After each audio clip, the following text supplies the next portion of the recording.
Hi everyone, welcome to the uh, AIML Study Circle, and this is the eighth and the use case seventh with on the ad click prediction on social media platform.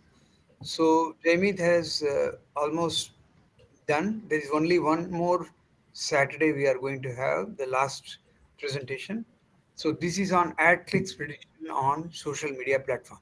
Go ahead, Jamit, take over, and we are on the record. Yeah. Thanks a lot, Prakash, sir, for the introduction. Hello, everyone.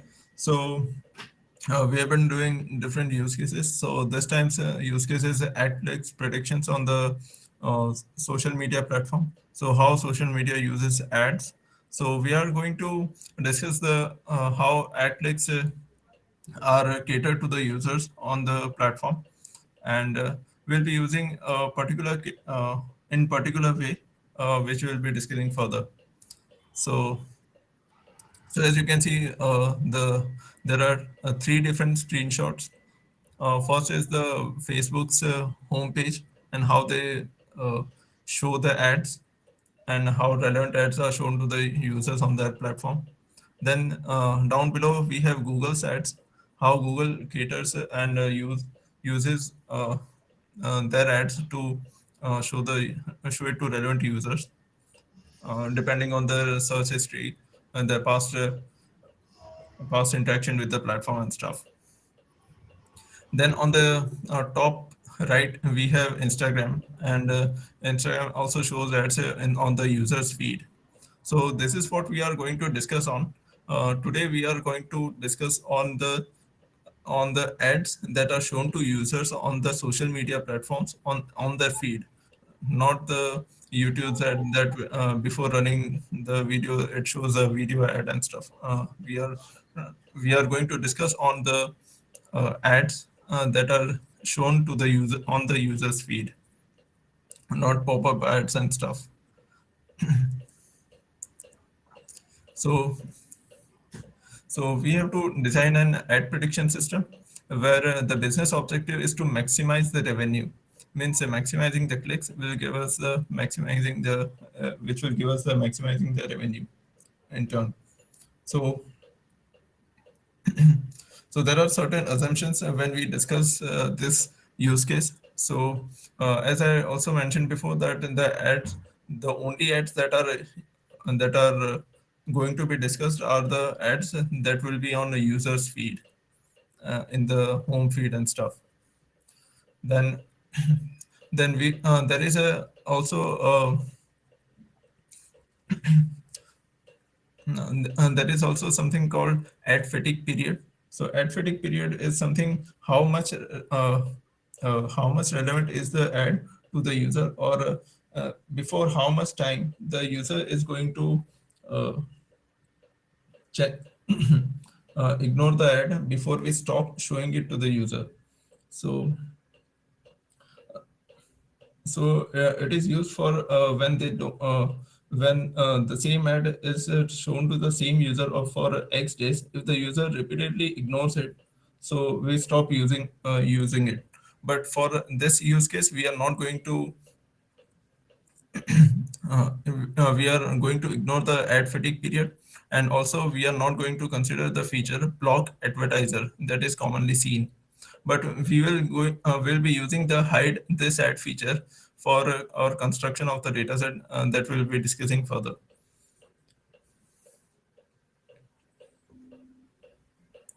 So framing the problem as an ML task, which is the step that we take when we have to convert our business objective into an ML objective.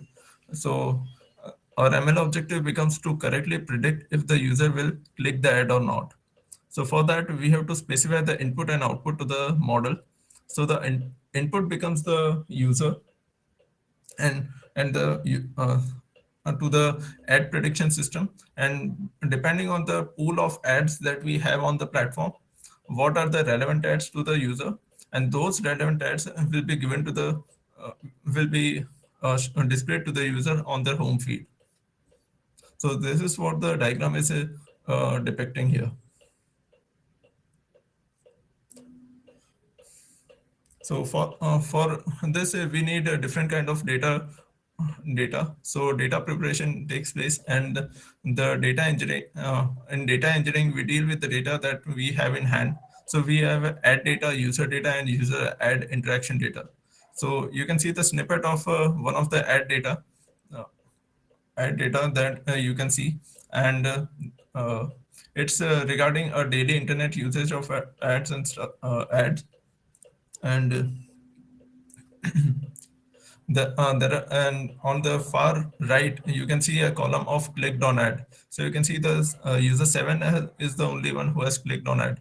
So when we talk about ad prediction system, there are many times, and uh, the whole features will be filled with zeros, and there will be very less interaction with the user and the ad. After the ad data, we have the user data. These are normally the kind of data that anyway the social media platforms usually collect from their users. Then we have the user ad interaction data.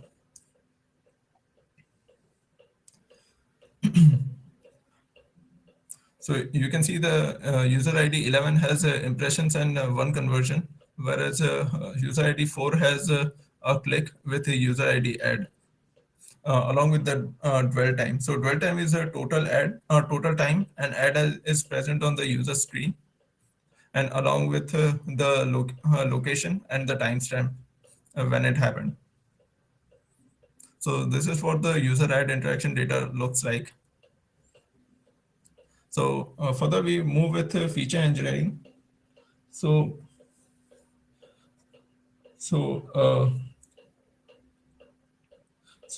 our aim here is to engineer features that will assist us in predicting user clicks. So first we start with ad features. So ad features are ID, image, video category and subcategory, and impressions and clicks. So starting with IDs. So IDs are advertiser ID, campaign ID of the advertiser, advertiser group ID, ad ID, etc. The, they represent the advertiser, the campaign, the ad group, and the ad itself. So these IDs are used as predictive features to capture the unique characteristics of different advertisers, campaigns, and ad groups and ads. So an embedding layer will be converting the sparse features such as IDs into dense feature vectors, and each ID type has its own embedding layer. Then next is image and video. So image and videos of the ad themselves. So images can be a strong uh, indication of what the ad is about. So normally, if you see a flying commercial airplane, then you can say that the advertising might be of traveling. So that way the image and video features of the ad are useful to us. Then we have ad category and subcategory. The ad category and subcategory are usually provided by the advertisers themselves for targeting and in what category their ad lies in.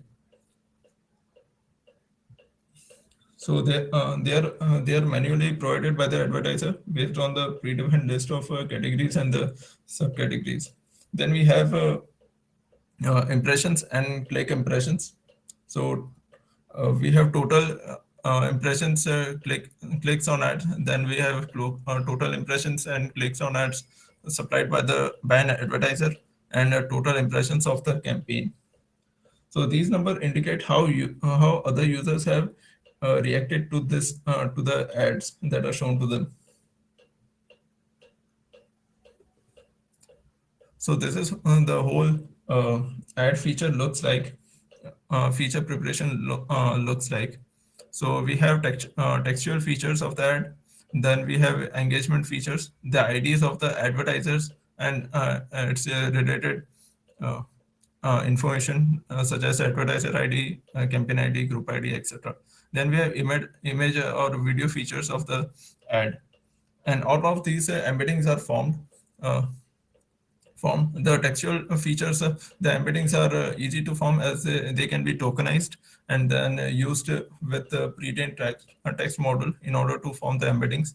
The other embeddings are other related embeddings are also formed and used in the concatenated features. Then we have after discussing the ad features, we have user features where we use demographics, age, gender, city, country, etc. Then we have contextual information of user's device, time of the day, the user is more active, etc. And then we have interaction related features where we have clicked ads. So clicked ads are important because what kind of ads the user has clicked on in the past is also a good indicator that similar if the user has to be shown similar kind of ads, the user is going to click on those ads because the past interaction of the user is generally a good future predictions for the user's habits also. So the same logic goes for the user's historical interaction also. The past engagement of the user is also a good prediction for the user engagement, future engagement.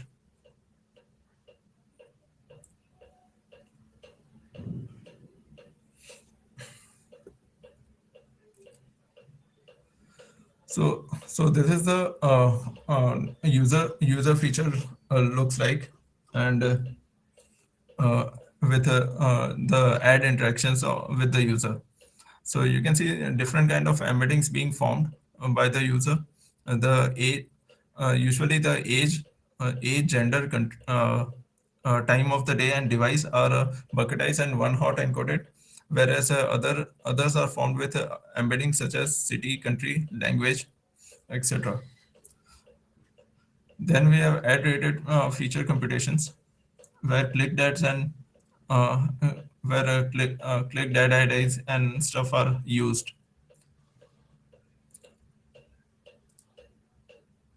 and all of these embeddings are further merged together in the concatenated features. So after discussing these topics, we have to decide what kind of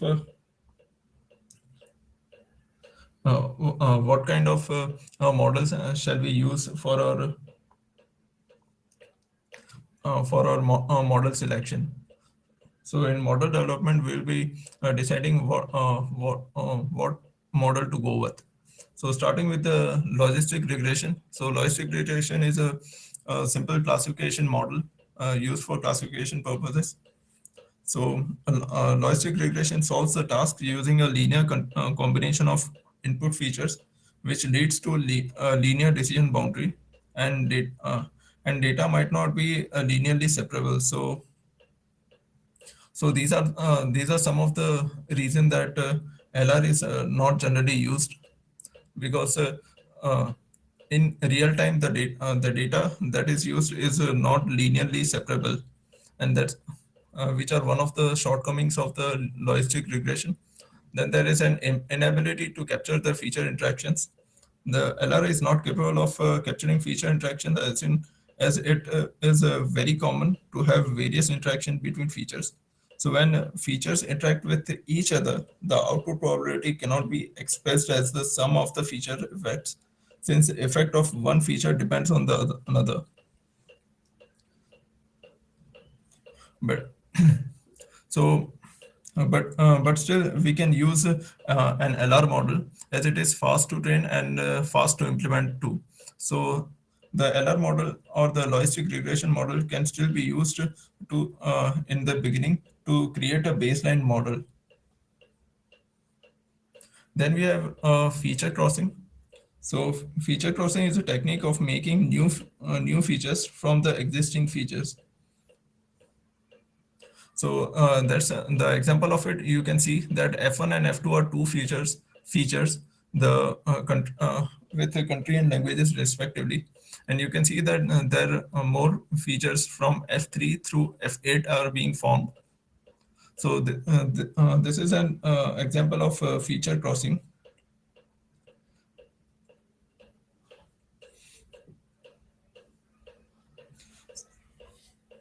So it involves combining two or more existing features into one new feature by taking the product sum or another combination, and it's possible to capture non-linear interactions between original features, which can improve the performance of the ML model. But like logistic regression, the feature crossing plus LR both has also its own shortcoming, which are a manual process. So in manual process, a human involvement is needed for choosing the right features. Then it also requires a domain knowledge for determining interactions between features, which will be predictive signals for the models. And for that we need to understand the problem and the feature space in advance. So that is the reason for the requirement of domain knowledge, and it cannot process complex interactions.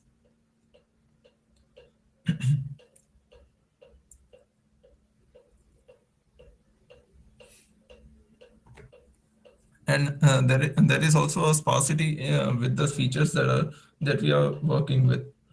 So the original feature can be really sparse, and with feature crossing, the cardinality of the crossed features can become much larger, leading to more sparsity.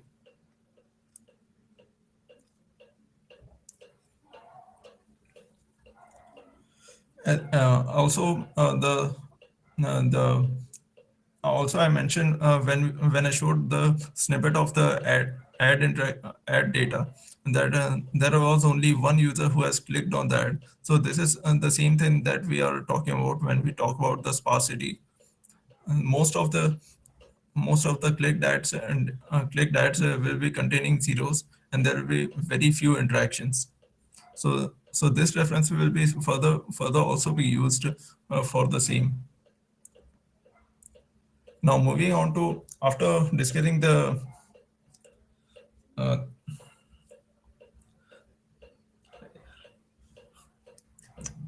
sorry after discussing the feature crossing plus logistic regression, we'll move to gradient boosted decision trees. So So the idea of a gradient boosted decision tree uh, form is to use multiple weak learners to make a one strong learner.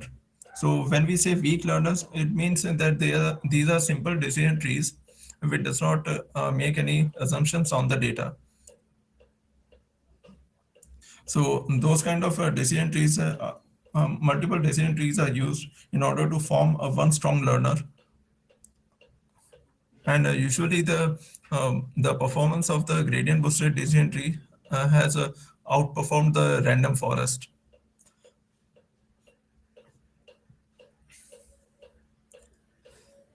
The advantages to a gradient boosted decision tree is interpretable and easy to understand.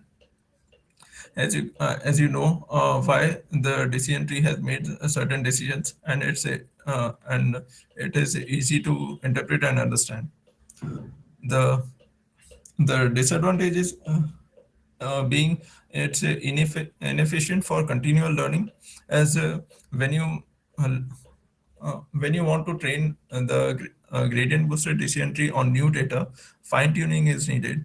And for fine tuning, the training has to be done from scratch.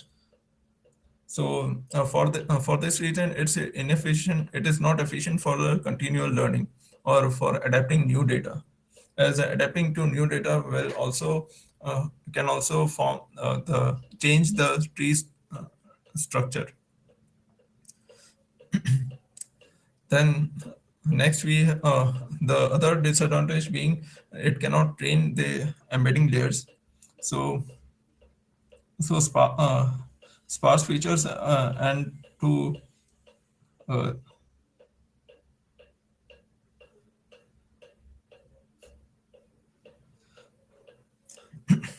Just a second.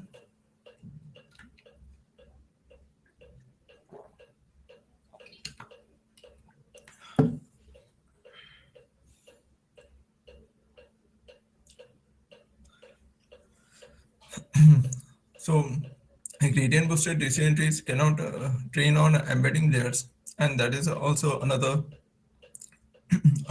drawback to it. As an embedding layer is an effective way to represent the features that can be used.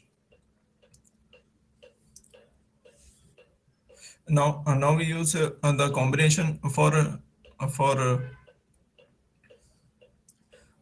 using this for the shortcomings that were discussed before. Let's discuss the combination of gradient boosted decision tree plus a logistic regression.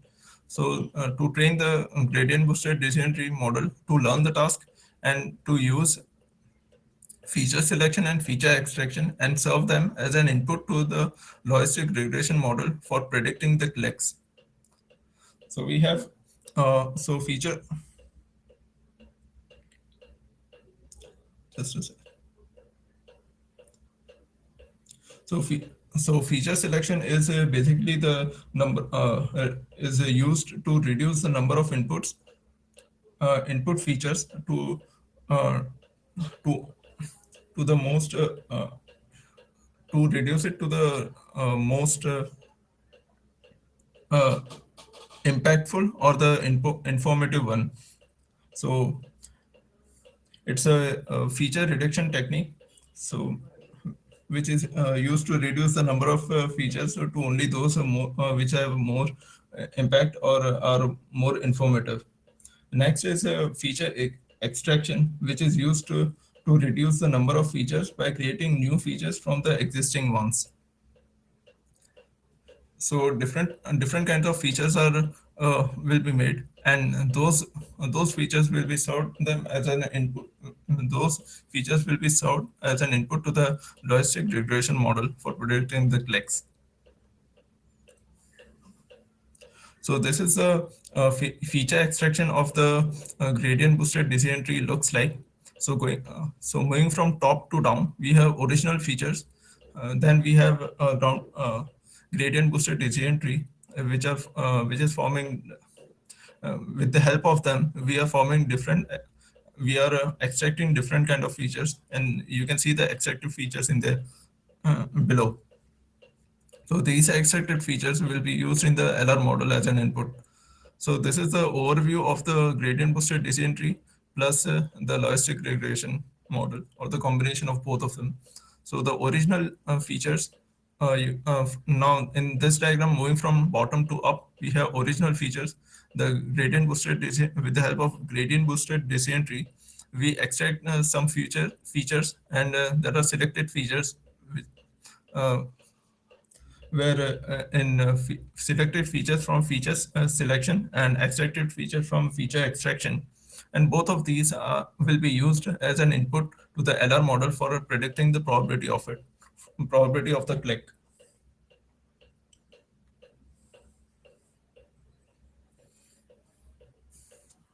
So the advantages to it are uh, the feature produced by the gradient boosted decision tree have more predictive power, making it easier for the LR model to learn the task.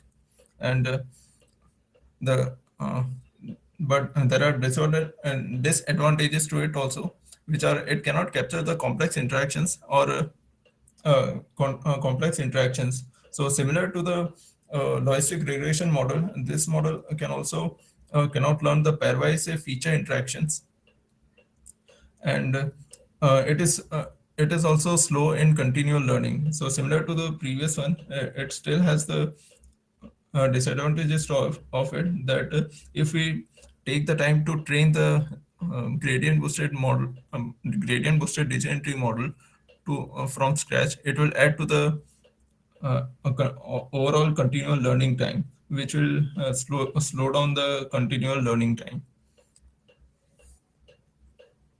So for considering these kind of shortcomings, we discuss the neural network next.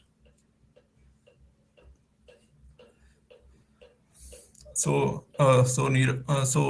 in neural network we have uh, two simple kind of architecture. We will be discussing two architectures here. One is a single neural network, and a single neural network where you can see the in the diagram it goes bottom to top. We have original feature and giving it to the neural network as an input and predicting the clicking probability of it. Then we have two-tower neural network where the user-related features used as using an encoder, user embeddings are formed, and an ad encoder is used for ad-related features to form their ad embeddings, and based on the similarity, the relevance is calculated.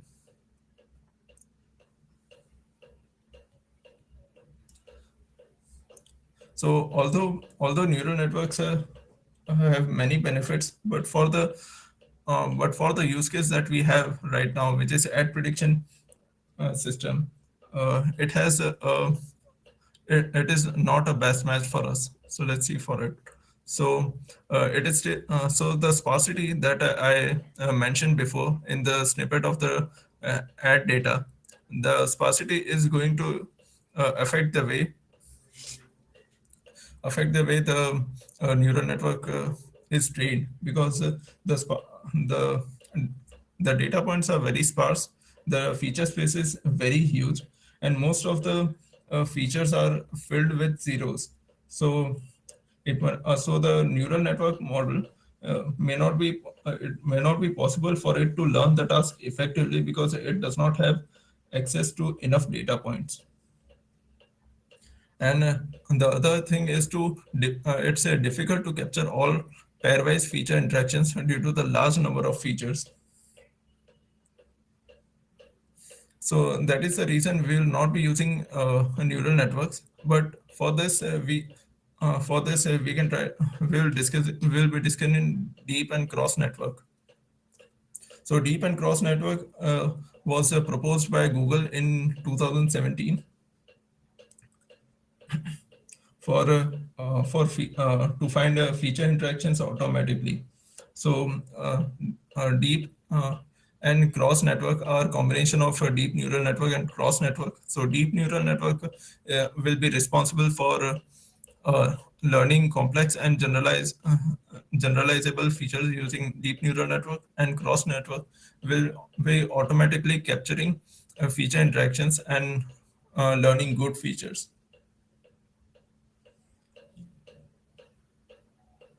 And and the output of both the deep neural network and the cross network are concatenated to make a final prediction.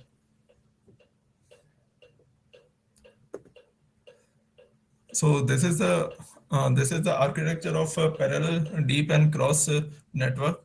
So you can see the sparse input features. The diagram goes from bottom to up. So starting from sparse input features, we have embedding layers to form their embeddings, and these embeddings will be an input to the deep neural network as well as the cross network, and the and the and the dense input features will also be the input to the cross network as well as the deep neural network. Both of their outputs embedding will be formed, and as mentioned below, both of them will be concatenated and to make the final output, and sigmoid function to compare the output with the ground truth label.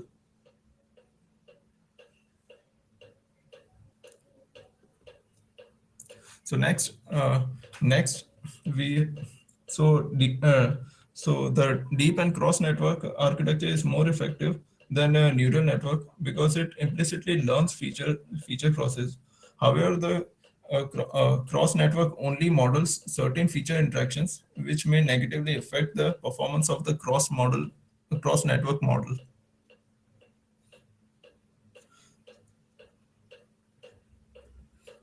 So this is the reason we are discussing factorization machines further. So factorization machine is an embedding based model, and which improves the logistic regression by automatically modeling all the pairwise features interactions. So factorization machine is used when we want to efficiently model complex interactions between features. So you can see, just a second. Okay. So you can see the sparse features having passing through the embedding layers and forming their own embeddings, and the pairwise features interactions. The per weights are the weights that are usually used for while training and adjusted and for getting the required output. And the output is compared using a sigmoid function with the probability of the ground truth.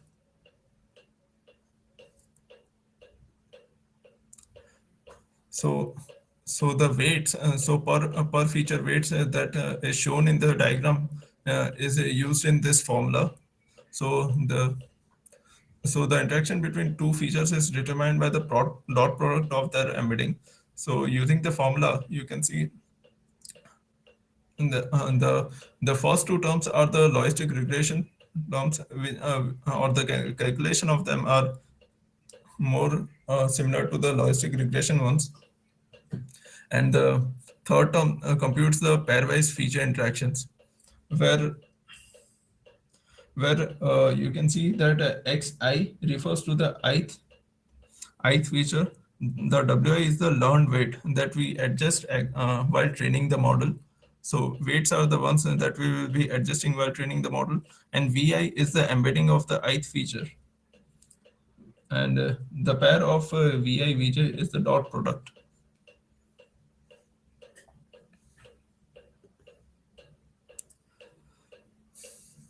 Next we have a deep factorization machine, which is a combination of both the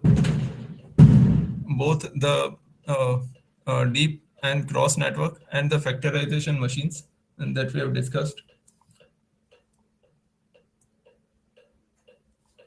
So the reason to not use factorization machines is that it cannot learn the higher order interactions from features which the neural network can. And in order to address that shortcoming, we will be discussing we will be discussing the deep factorization machines.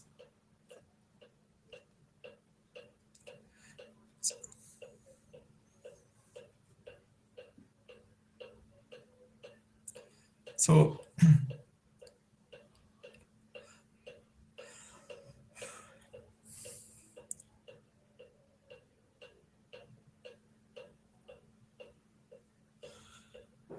just a second.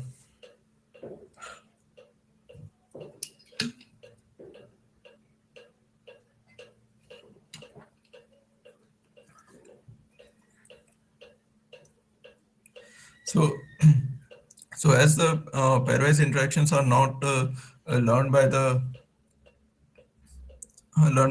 factorization machines that efficiently. So we'll be using both the deep. We'll be discussing the deep factorization machines. Starting from bottom to top, we have sparse input features where embedding layer is used for producing the embeddings, and these feature embeddings for each features and these embeddings will be formed. So these feature embeddings will be used for pairwise feature interaction, per weight features as discussed for the formula, and the deep neural network. Then all of this having the combined output to predict the probability of the clicking.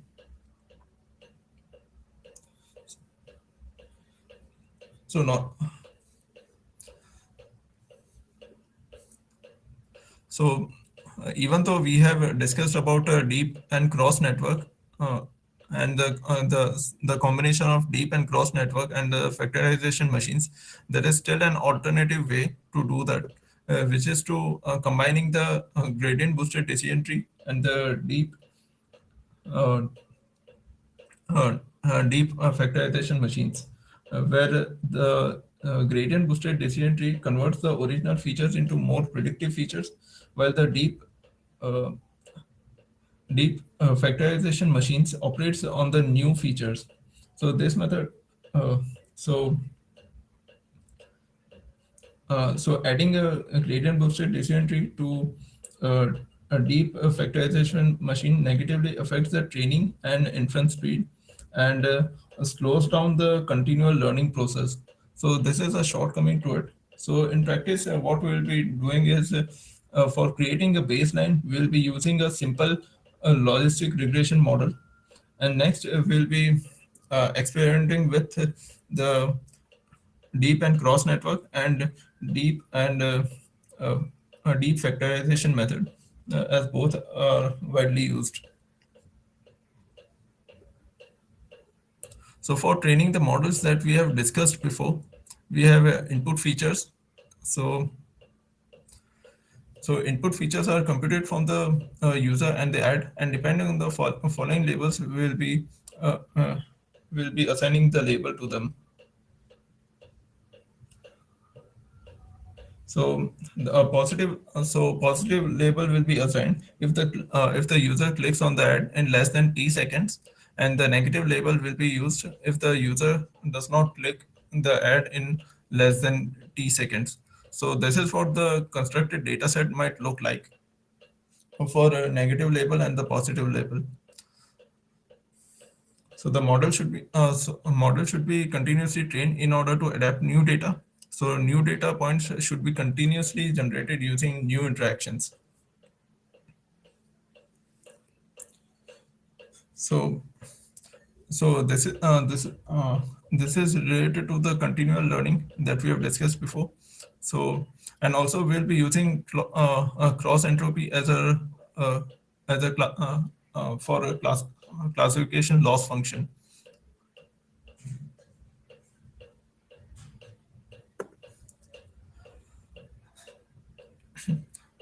Now, moving to the evaluation metrics for offline evaluation of the models, we have two metrics typically used to evaluate for a ad prediction system. First is cross entropy,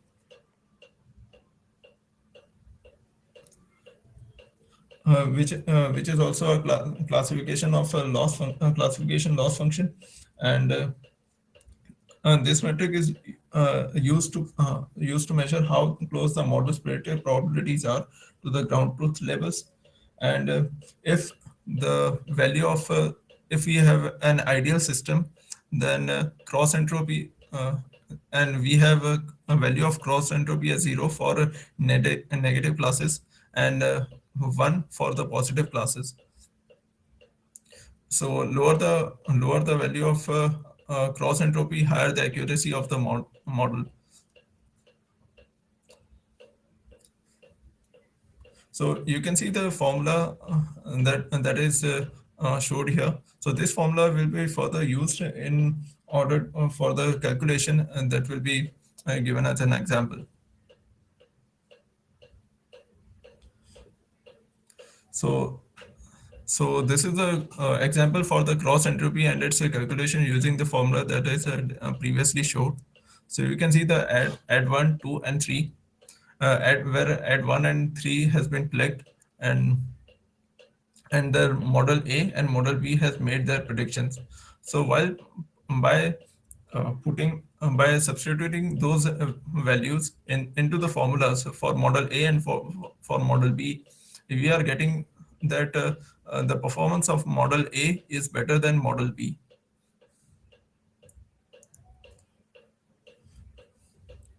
Next, we have a normalized cross entropy, which is the ratio of our model's cross entropy uh, and the cross entropy of background, which is average of CTR of training data.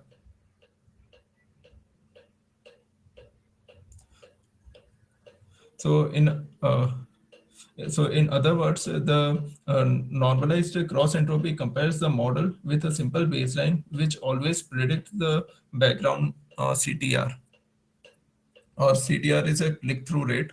So this is the formula to the normalized cross entropy, and which is C of the ML model, and cross entropy of the simple baseline that we have discussed. So here it is the average CTR of the training data, or average click-through rate of the training data. So a low, a normalized cross entropy indicates a model outperforms the simple baseline, and an normalized cross entropy, which is greater than or equal to 1, shows that the model is not performing better than the simple baseline that we have set. So, similar to the cross entropy calculations using the formula, we'll also be seeing the example of this normalized cross entropy. So you can see for the calculation for it, and and we are getting the uh, so uh, s- s- so here it is a model A's prediction and the baseline prediction used to compare the performance of the model A. So you can see the calculations of both model A and the calculations for the baseline, and the value of a normalized cross entropy is 0.324. So which is a good one because it's not greater than 1 also, which is not performing well. So the the value of NC being greater than 1 means it is not performing well. So from offline metrics to moving to the online metrics, we have CTR. So CTR is number of clicked ads and divided by the number of ads shown. Then we have conversion rate. Then we have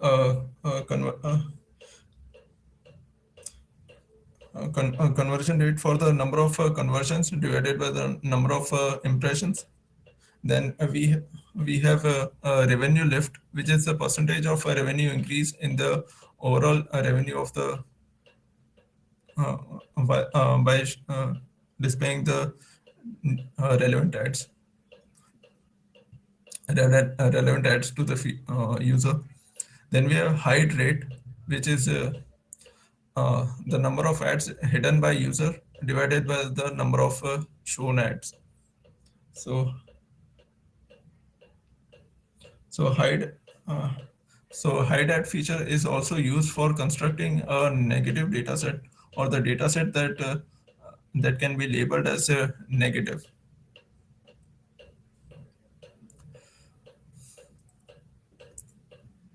So this is the overall view of the system that we have discussed till now.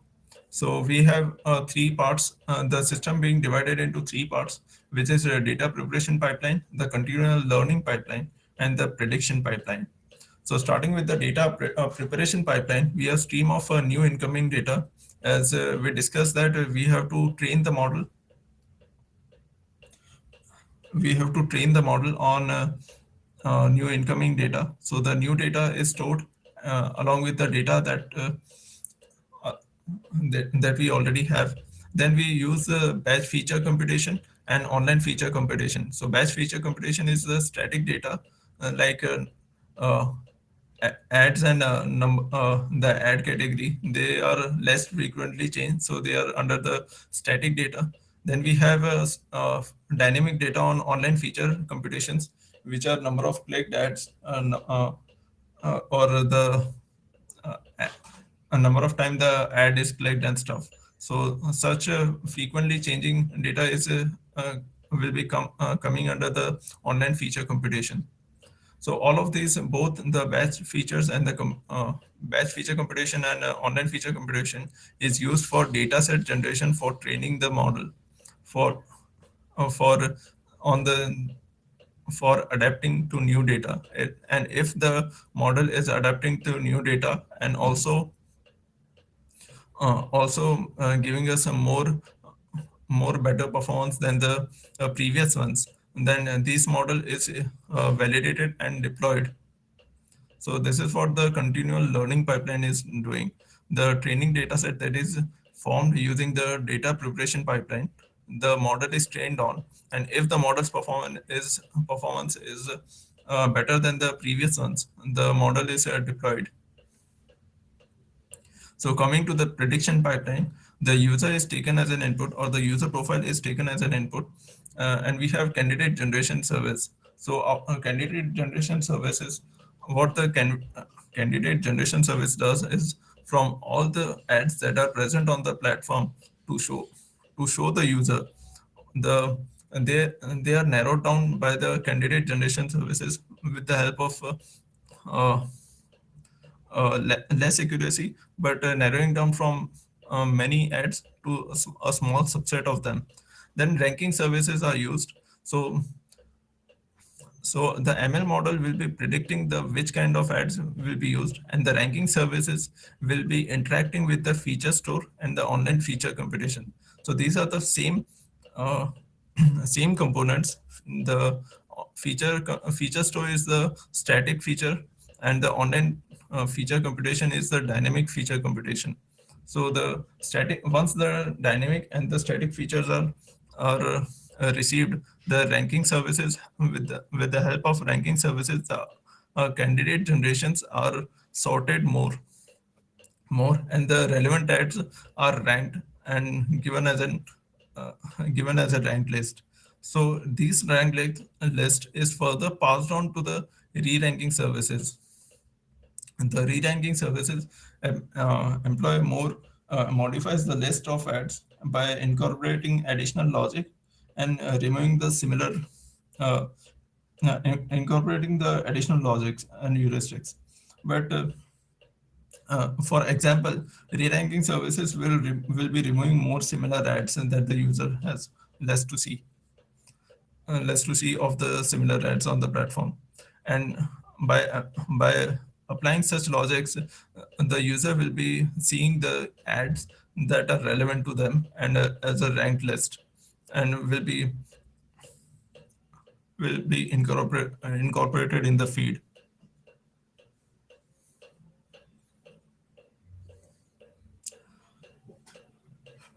So to summarize the whole model, we started with clarifying the requirements of making an ad prediction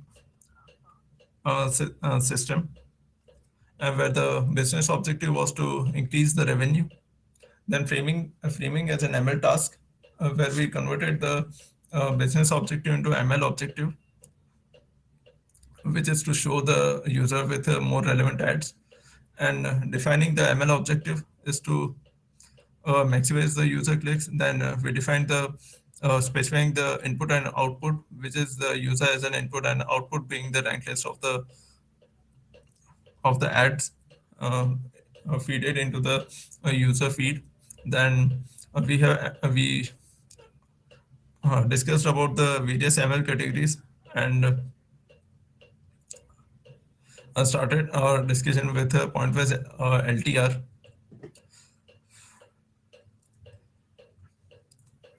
Then we discussed about the data preparation. In data engineering, we discussed about the ads, users, the user ad interaction data. Then in feature engineering, we discussed about making new features from the existing features, and how the additional features can be used. So we have ad features and the user features. Then in model development, we discussed about the logistic regression and its combination with the feature crossing, where in feature crossing we discuss more about the feature selection and feature extraction, the gradient boosted decision tree, and combination of gradient boosted decision tree and logistic regression both, the neural network, deep and cross network, the factorization machines and deep factorization machines, DFM. So after that, we discussed about the evaluation of offline evaluation and online evaluation. For offline, we discussed about the cross entropy and normalized cross entropy, where normalized and cross entropy, we used a baseline as a comparison with the cross entropy of the model. The online metrics, we discussed about the click-through rate, conversion rate, revenue lift, and the hide rate. Then serving, and while serving or while the model has been deployed, we discussed about the data preparation pipeline, continual learning pipeline. In data preparation pipeline, we discussed about the batch feature computation, online feature computation, which are the uh, static and dynamic features respectively, and the data set generation using both. And then we have prediction pipeline. We discussed about the prediction pipeline where we discussed about the candidate generation, then re-ranking services, which narrows down the candidate generation to few ads, and then re-ranking services, which narrows down uh, more ads for the user, and applies different logics, and also removes near similar ads. So this use case was discussed in uh, much of the constraints, and there are always more room for improvement or more features to be added to the whole system. So, so the additional improvements that can be done for the system is in ranking and recommendation systems, how to prevent data leakage. Means where how do we prevent the data linkage in ranking and recommendation systems. And then second one is model calibration and techniques for calibrating the model, and how to use different variants or discussing the trade-offs. So so we have we discussed about factorization machines. So FFM, which is field-aware factorization, is a variant of a factorization machine. So how can we use FFM instead of FM? And similarly, we used about deep. Uh, we discussed about deep factorization machines. So how can we use XDeep, which is XDeep FM, which is a variant of Deep FM or deep factorization machine. And the fourth one being the continual learning also results in catastrophic forgetting and solutions to them. So catastrophic forgetting is basically uh, when you continuously train the model on the new data, the model often or the model can sometimes forget the data that it used to be trained on. So that is what the catastrophic forgetting is. So what uh, so how so the continual learning results in the catastrophic forgetting, and what can be the possible solutions to the catastrophic forgetting or preventing it.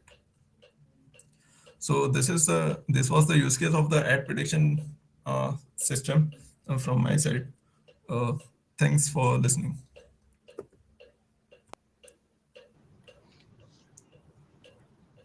Jamie, But yeah, excellent. One question I have. So, when we talk about the social media, yeah, you said Facebook was one, Instagram was another, yes, and the third one, what is that? Uh, Google, Google. Okay. So, are these ad the ads are nothing but interjected in the user stream? yes. So now, is there any good time or bad time for entering? Is there any timing relation?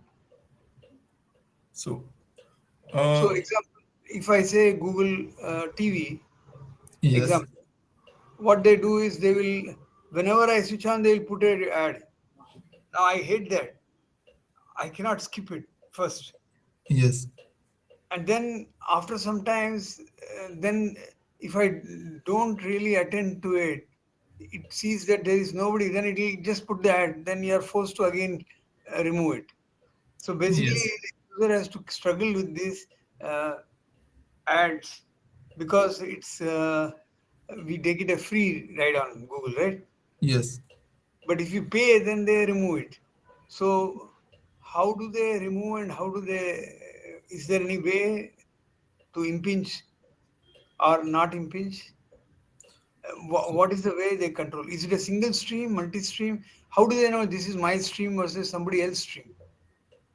So the ads will be catered to you in a way for your past historical interactions on the platform.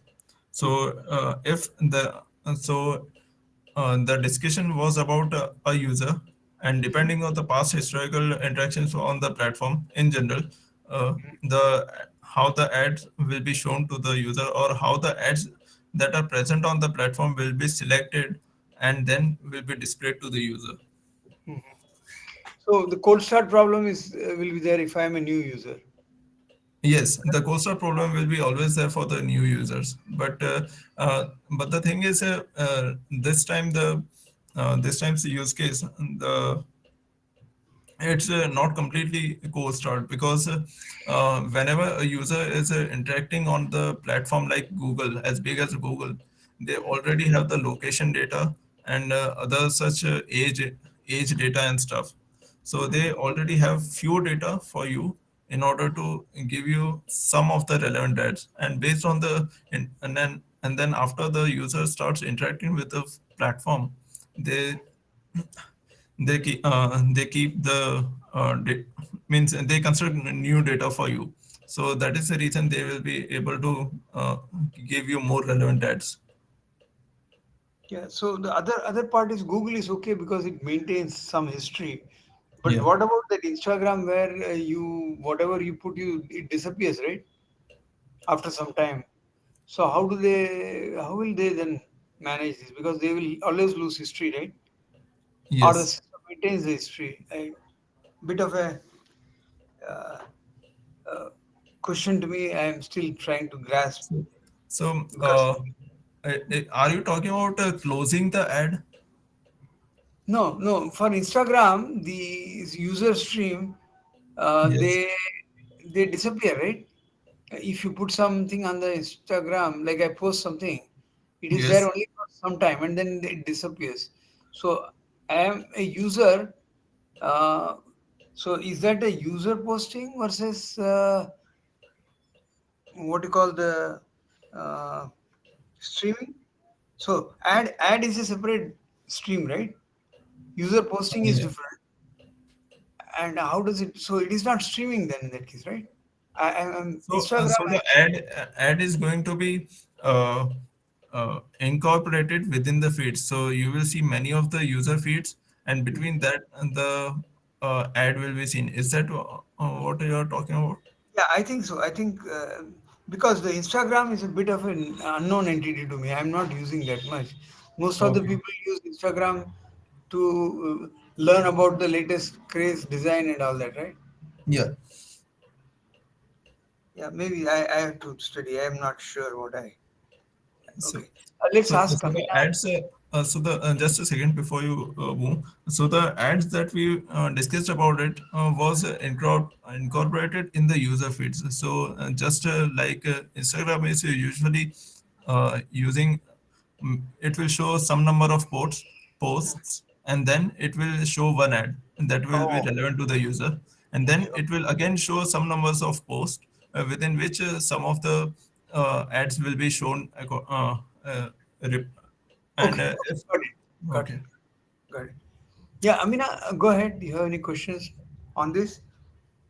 This is the ad click prediction on the social media platforms as Jamie described. Anything interesting to you? Yeah, looks like. Are you able to disable or do I have to disable you? Let me see. How do I disable? Maybe not. Okay, no problem. I think, yeah, go ahead. Yeah, I mean, we can hear you. Go ahead. I don't have any questions, sir. Thank you. And Jamie, next time, similar listings on vacation rentals. Is that what you're going to take up? uh, Yeah, I uh, think it's so. If you have a vacation rental platform, okay. then how do you? Because there are many vacation rental, right? So Yes. we want like your example of it is like Airbnb, Yeah. correct? And what is the recommendation for similar listings, right? So Yeah. when my friend went here, so I will go there, right? That types of thing. So Yeah. similar listing on vacation rental platform, that's the last one to conclude probably, and that will be this Saturday, and Yeah. then we'll wind up with that on this particular study circle, and we'll move on to other one after a week or so after deciding what we want to do. So thank you very much for the uh, presentation, and look forward to the last presentation next week. That is not next week, this week Saturday, which will be last. First of actually, we wanted to end by February 28th, but this year is leap year and February 29th, and we can do it probably March 1st to close it out Yeah. on this. And we'll bring a new series with different approach because we have got a lot of feedback on the practicality, etc. Besides theory and all, so we'll bring that in. Okay. So I think I will stop recording here